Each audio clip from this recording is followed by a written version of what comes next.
తాకట్లో ఉన్న మీ బంగారాన్ని విడిపించి ఆ రోజు ఆన్లైన్ రేటుకి కొంటాం. Sharma gold company. నమస్తే, మీరు చూస్తున్న సుమన్ టీవీ. నేను మీ కీర్తి. నాతో పాటు భారతీ శంకరపీఠ వ్యవస్థాపకులు బ్రహ్మశ్రీ తిరుపతి మూర్తి అవధాని గారు ఉన్నారు. నమస్తే గురుగారు. ఓం శ్రీ మహాగణాధిపతయే నమః.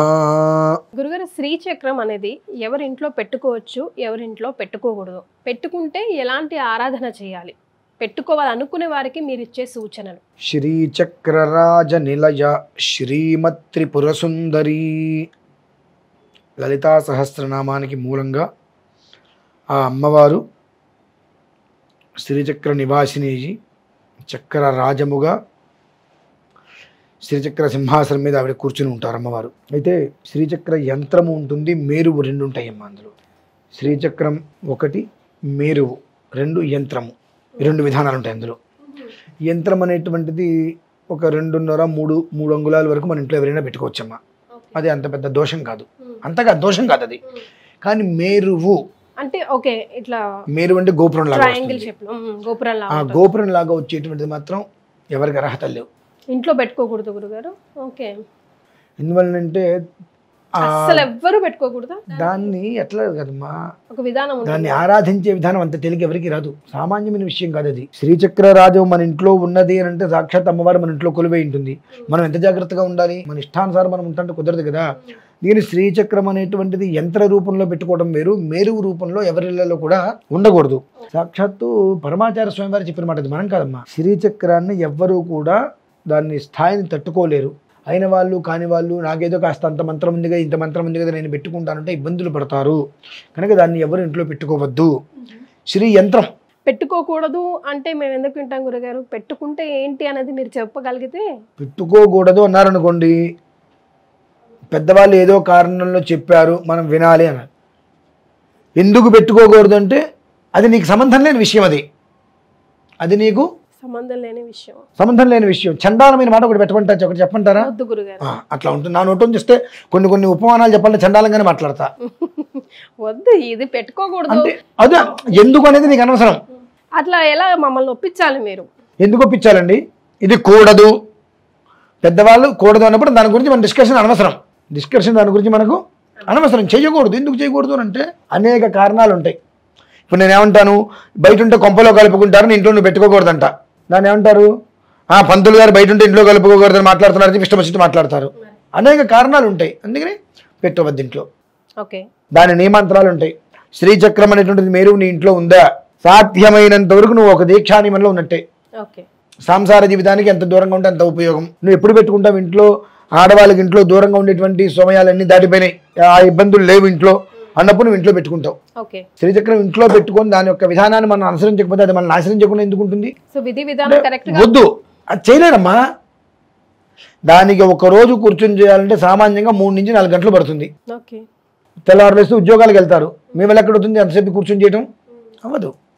ఏదో చెంబు నీళ్ళు పోస్తా అంటే శివులాగా ఆవిడ ఒప్పుకోదు, మహోగ్ర దేవత ఆవిడ. మామూలుగా చండీ కూడా, మేము లలిత కూడా ఎవరిని పారాయణ చేయొద్దని చెప్తూ ఉంటాం. చేస్తే కళ్ళతో చదువుకుంటే నోటితో పైకి చదవద్దు అంటూ ఉంటాం. ఎందువల్లంటే శక్తితో సంబంధించిన బీజాక్షరాలు అవన్నీ కూడా మీకు ఎప్పుడు సాత్వికంగా ఉంటారు, అసలు కోపం రాదు. లలిత సహస్రనామం మొదలుపెట్టి రోజు పారాయణ చేయడం మొదలుపెట్టాలి, మీకు తెలియకుండా లోపల ఉగ్రం వస్తుంది. అవన్నీ కూడా ఉగ్రం. దానికి ఎంతో శాంతిగా ఈశ్వరుని మనం చేయాలి. ఒకసారి లలితా సహస్రనామం పారాయణ చేస్తే 1100 సార్లు పంచాక్షరి చేసుకుంటే దానికి దీక్వేల్ అవుతుంది. ఏది ఇక మనం పంచాక్షరి చెయ్యలేదు అంటే 1100 సార్లు కనీసం ఈక్వల్ అవుతుంది ఆ శక్తికి. ఇది అలాగా నా ఇంట్లో నేను పెట్టేసుకుంటే కర్మ అనుభవించు. జీవితం బాగుండాలి, పిల్ల పాపలతో ఉండాలి, సుఖంగా ఉండాలి, భర్తతో బాగుండాలి, భార్య పిల్లలతో సంతోషంగా ఉండాలనుకుంటే ఇటువంటి పనులు చేయదు. నువ్వు ఇంట్లో యంత్రం పెట్టుకొని నీకు వచ్చే నష్టం లేదు. ఇంత ఉంటుంది, ఒక 2.5-3-4 అంగుళాల యంత్రం ఉంటుంది. యంత్రం పెట్టుకో చక్కగా. ఆ యంత్రం పెట్టుకొని రోజు లలితా సహస్రనామంలో నీకు నచ్చిన శ్లోకం ఒకటి తీసుకో, అది ఏదైనా సరే అభిషేకం చేసుకో, శుభ్రంగా నీటితో అభిషేకం చేసుకో, తుడుచుకో, గంధం బొట్టు పెట్టి కుంకుమ వేసుకో, శ్రీమాత్రే నమః అనుకుంటూ పెట్టుకో. అంత వెప్ప పువ్వు తేనె లేదంటే ఏదైనా పండు నివేదన పెట్టుకో, 10 నిమిషాలు అయిపోతుంది. లేదు నేను శుక్రవారం ఒక్కరోజే చేసుకుంటా అన్నప్పుడు లలిత సహస్రనామంతో వింటూ చేసుకో. దానికి వచ్చే నీకు నష్టం లేదు. యంత్రం అనేటువంటిది నువ్వు చేసిన రోజున నీకు ఫలితాన్ని ఇస్తుంది, నువ్వు ఆపిన రోజున నీకు దుష్ఫలితాన్ని ఇవ్వదు. మంచి ఫలితం అనేటువంటి విషయం పక్కన పెట్టేసి దుష్ఫలితాన్ని అనేది మీకు యంత్రం ఇవ్వదు. కానీ మేరు అనేటువంటిది అలా కాదు. మీరు చేస్తున్న కొద్దీ మీకు ఎంత రాజభోగాన్ని ఇస్తుందో ఆపేసి నీకు అంత స్థితికి తీసుకెళ్తుంది. కాబట్టి ఆ ఒక యంత్రం అనేటువంటిది మనం ఇంట్లో ఉంచవచ్చు. కానీ మనకు ఎప్పుడైతే కనుక అది మేరులాగా వస్తుందో స్టెప్ బై స్టెప్ అది మనం పెట్టుకోకూడదు. చాలామంది ఇళ్ళకి వెళ్ళినప్పుడు చూస్తూ ఉంటాం, అది అలంకారప్రాయంగా కూడా పెట్టుకోకూడదు. అదైతే స్ఫటిక ఆకారంలో కూడా చూస్తుంటాం గురుగారు. అలంకారప్రాయంగా అంటే అర్థం కాల. అర్థమైంది. అలంకారం ఇందాక మీరు శివలింగాన్ని మన అలంకారంగా పెట్టుకోవచ్చు, షోకేస్ లో ఉన్నారు, అలా షోకేస్ లో కూడా శ్రీచక్రాన్ని పెట్టుకోకూడదు. అసలు సమస్య లేదు. ఎందుకంటే మన ఇంటికి ఎప్పుడైతే వస్తుందో గృహ సామ్రాజ్య లక్ష్మిగా అప్పుడు మారిపోతుంది. కాబట్టి మీరు అలా కూడా పెట్టకూడదు దాన్ని. కాబట్టి అది మీరు ఇంట్లో ఉంచద్దు. శ్రీ యంత్రం అంటే నేను ఏదైనా ప్రోగ్రామ్ జరిగినప్పుడు శ్రీ యంత్రం లాకెట్ నేను అందరికీ ఇస్తూ ఉంటాను అని చెప్తా. మీరు నేను ఎవరికి ఇవ్వను. ఎందుకు ఇవ్వనంటే దానివల్ల ప్రమాదాలు వస్తాయి. యంత్రం అనేటువంటిది నువ్వు చేసుకున్నంతసేపు నిన్ను వృద్ధి చేస్తూ ఉంటుంది. చేసుకోలేదు ఆ వృద్ధిని అలానే కాపాడుతుంది కానీ కిందకి దింపదు. కాబట్టి యంత్రానికి దోషం లేదు, నువ్వు ఎలా ఉన్నా. ఈ శ్రీ యంత్రం ప్యూరిటీ ఎట్లా గ్రహించాలి? ఇది పర్ఫెక్ట్ మన దగ్గర ఉంటే బాగుంటుంది అన్నది మనకు తెలియాలి కదా. కొనడానికి మార్కెట్లో అనేక రకాలు అవైలబుల్లో ఉన్నాయి. యంత్రం కొనటం కన్నా మనం తయారు చేయించుకొని బీజాక్షరాలు నిక్షిప్తం చేసి మనం తీసుకోవడం మంచిది. ఓకే, ఓ 2.5 అంగుళాలు, అంగుళమున్నరో 3 అంగుళాలు దాన్ని బట్టి వెండిలో చేయించుకొని, లేదంటే రాగి లేదంటే వెండి, ఆపై బంగారం, ఇత్తడొద్దు చేయించుకొని దాని మీద అన్నీ కూడా చక్రం బిందు త్రికోణ వృత్తంగా ఉంటుంది. అది దేని విధానం దానికి చూడంగానే సుస్పష్టంగా మనకి తెలిసిపోతుందమ్మా. మనం లాస్ట్ టైం చేయించినప్పుడు 3 సార్లు చెరగొట్టి చేయించాం. చిన్న గీత వంకర వచ్చిందని చెప్పి జీవితం వంకరైపోతుంది. చాలా జాగ్రత్తగా చూసుకోవాలి.